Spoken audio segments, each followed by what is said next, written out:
Dan Labbe, Scott Patsko, Ellis Williams, and we are breaking down day 6 of training camp. It was the first day in pads.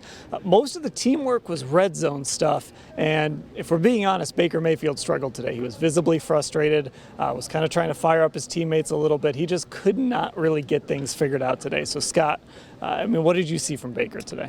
Yeah, it just seems like over the last few practices there's been a lot more scrambling and just the quarterback kind of trying to figure out where the open receiver is. And clearly he's frustrated, but, also we know that this defense made a lot of changes. And, when you watch them do 7-on-7s, it's not like they're just guys who are not open. And, we're seeing it kind of filter back to him. And he doesn't have everybody maybe he really wants out there for these full team drills. There's just been a lot of guys sitting each day, but you're waiting for that one day when everything kind of flips and the offense has a good day, and it's been a few days since we've seen something like that.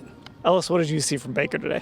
Honestly, I saw a Jacksonville Baker, which is interesting because the Browns do open the preseason there, but there's no reason to worry. Like Scott said, a lot of the guys just aren't out there. Low reps for Jarvis today, of course, no Odell Beckham Jr.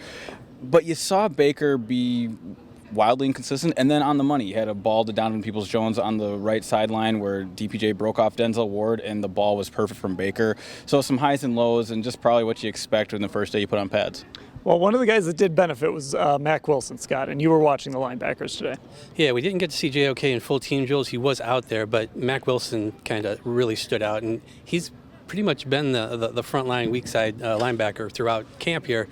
Even though Malcolm Smith had such a good year kind of in his place and kind of took off throughout the year in coverage, Mack Wilson had a pick in the back of the end zone. They were trying to get Njoku on a route that they ran a ton last season, and Wilson basically just went all the way 95 yards to the other end zone to kind of celebrate. I mean, he's kind of having the camp maybe you had hoped he was going to have last season, but everything kind of got shut down by the injury. But he has definitely stood out, and right now it seems like he's the guy in the middle, or a linebacker next to whether it's Walker or Phillips once things get going.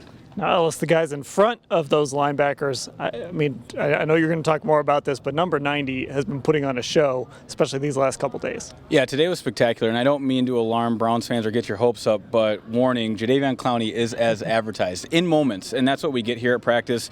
Can he put together 60, 70 snaps over 17 games? That's what remains to be seen, but in moments, he is pure dominance, and it's a blast to watch. And poor Jack Conklin. I mean, Jadeveon Clowney knows him well. Some of those battles they probably had between Houston and Tennessee, they are having some wars out there, and Jadeveon Clowney is certainly winning his fair share. Okay, full coverage of the day here in Berea at cleveland.com/Browns. Also, where you can become a football insider, it's the blue banner up at the top of the page.